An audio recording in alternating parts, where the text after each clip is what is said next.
жеңіл шындық сыра, қылмыстық ұйым мафия, гектарға, қолдың шұңқыры ая дейді, икем еп, дұрыс соң тақырып болады екен. Тақырып дөп нақ,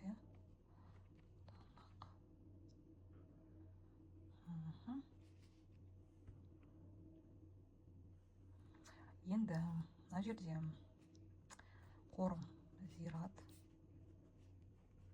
отырар фарап, темірдегі сары дақ тат, ағаш көлігі, музыкалық аспап гитара, ара болмас өңдеді, әдеп инабат.